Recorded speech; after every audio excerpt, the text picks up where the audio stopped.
আকিকা কি? কোন দিন আকিকা করতে হবে? কেমন পশু দিয়ে আকিকা করা যাবে? আকিকার গোস্ত কে কে খেতে পারবে? আকিকার পশুর চামড়া কি করবেন? এসব প্রশ্নের উত্তর জানব আজকের ভিডিওতে। প্রথমে জানি আকিকা কি।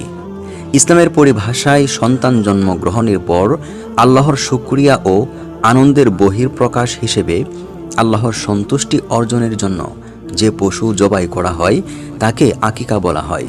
কোন দিন আকিকা করতে হবে? আকিকা ফরজ বা ওয়াজিব নয়, বরং সুন্নাহ।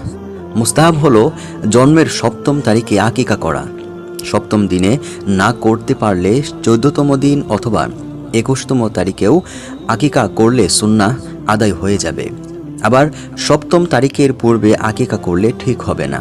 উত্তম হলো সপ্তাহের যে বারে জন্মগ্রহণ করেছে তার আগের দিন আকিকা দেওয়া। যেমন শুক্রবার জন্ম হলে আকিকা হবে যে কোনো বৃহস্পতিবার। কয়টি পশু দিয়ে আকিকা করতে হবে? নির্ভরযোগ্য মত অনুযায়ী ছেলে সন্তানের পক্ষ থেকে একই ধরনের 2টি ছাগল ও মেয়ের পক্ষ থেকে 1টি ছাগল আকিকা করা সুন্নাহ। ছেলের পক্ষ থেকে 1টি ছাগল আকিকা করলেও মুস্তাহাব আদায় হয়ে যাবে, যদিও 2টি করা উত্তম। কেমন পশু দিয়ে আকিকা করা যাবে? যে সকল পশু কুরবানির জন্য উপযুক্ত, আকিকার ক্ষেত্রেও সে ধরনের পশু জবাই করার নিয়ম। অর্থাৎ ছাগল, ভেড়া, দুম্বা, গরু, মহিষ বা উট দ্বারা আকিকা করতে হবে।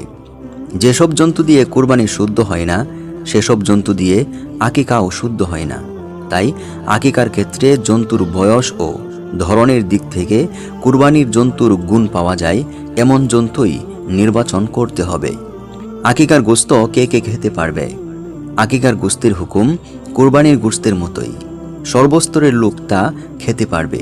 এমনকি নিজের মা বাবা, নানা নানি, ধনী গরিব সবাই নিশ্চিন্তে আকিকার গোস্ত খেতে পারবে।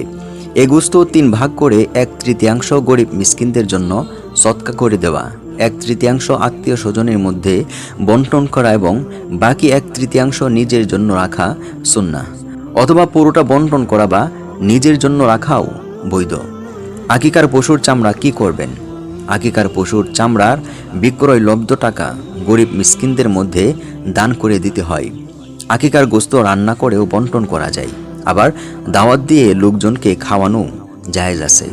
আকিকা বা অন্যান্য ইসলামিক বিষয় নিয়ে কোনো প্রশ্ন থাকলে কমেন্ট বক্সে আপনার মূল্যবান প্রশ্নটি লিখুন, আমরা উত্তর দেওয়ার চেষ্টা করব ইনশাআল্লাহ।